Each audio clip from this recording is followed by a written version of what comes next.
And Abbas, when you look at where the Red Cross is going and how you have done everything that you can, and which has given you lots of grey hair, to make the Kenya Red Cross sustainable. Yes. Tell us a little bit about the businesses that the Red Cross is involved in to ensure that you're actually not dependent on aid. Sure.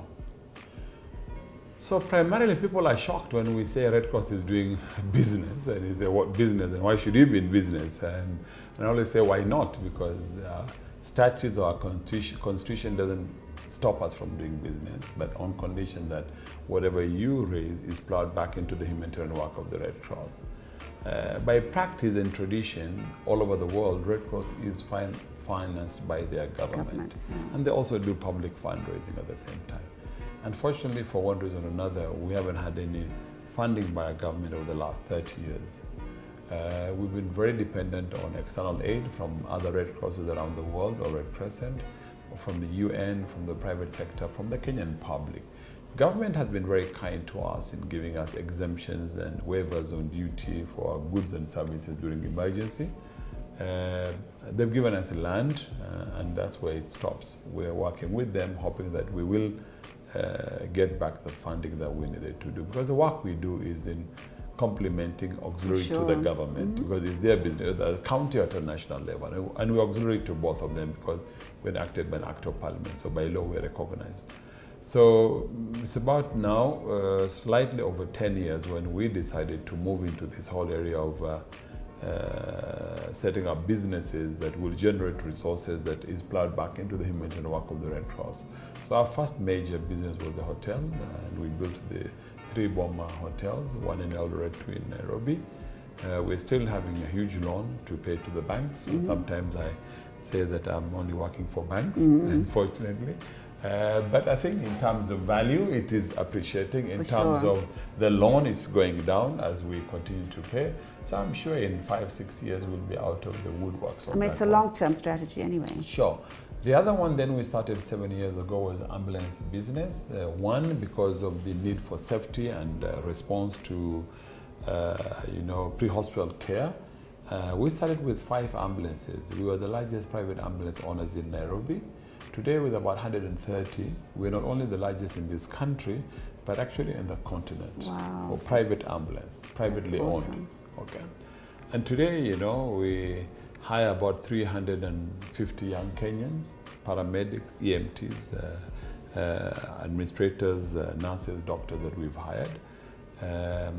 Then we are now able to reach membership about 13 million Kenyans are members of the Red Cross ambulance services through NHIF, through counties, through individuals, corporates, and households.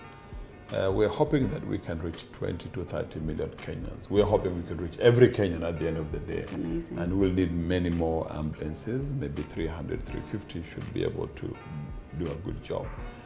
Today that business is profitable, actually, already is turned around and is able to plow back money into the Red Cross. The third business, of course, we started the hotel school, and the field of education is huge, the needs are huge, but it's also one where we need to, as a nation, as you very well know, Gina, yourself as the chair of Boma International Hospitality College, in partnership with the Swiss partner school, BHMS. Today we are turning around young graduates, young professionals, amazing, not only for this country, but the continent, but also globally. So extremely happy that we've been able to set that up, and amazingly under your leadership and the rest of the board and the management. Today the school also has turned around that is able to sustain itself. We're now even looking at probably building, a complete campus that will even house, because today we don't have accommodation for students both from Kenya and from outside who want accommodation. So that also has done very well as a third business. Of course, the fourth, but very small one, is we have the research arm of the Red Cross that is doing consultancies on policy, research, publication, and that is doing well because we're able to bring to the government and to policymakers properly researched issues that is affecting the country. It is food security, it is health, it is water, many of these issues that are alive and current today. I mean, we're looking at other potential for other businesses. We're looking at our branches also becoming self-supporting so that they also don't depend look on the headquarters. So I think we're getting there on that one. And of course, continent-wide, and then we have a school for paramedics and EMTs Yes, also, yeah. which is also picking up. So I think it was an uncharted water before, but I think we feel very comfortable.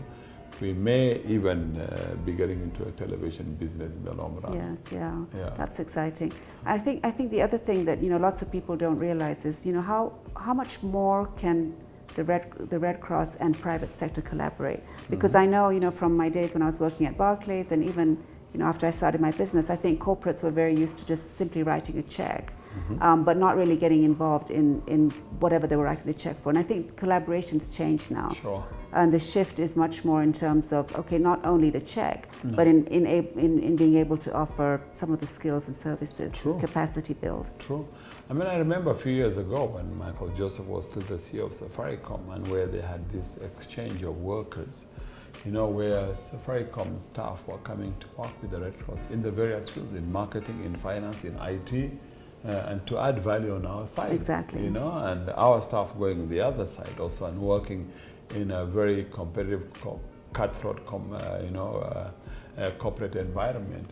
So yes, I think it's right, Gina, as you say, for the corporate, just not writing that check and say that we're done with you, but really coming and getting insight into the organization, because they can also help on issues of governance, management, accountability, because the biggest fear, of course, of many private sector why they don't want to give money is to institutions that have no credibility and the trust. And those are things that they can help to work. And I think for us, as Kenya Red Cross, this is one major issue we worked with. But I give you another example. Look at currently, since early this year, because of the cash transfer we're doing to communities, Safaricom, who has the largest network, there are still areas where they are not able to reach. So we use vendors to do for us, and then we give them their money back. So we've been pushing Safaricom on the issue of connectivity, even in those far-flung areas in this country where they should provide connectivity. And they're working on that because we told them where and where and where.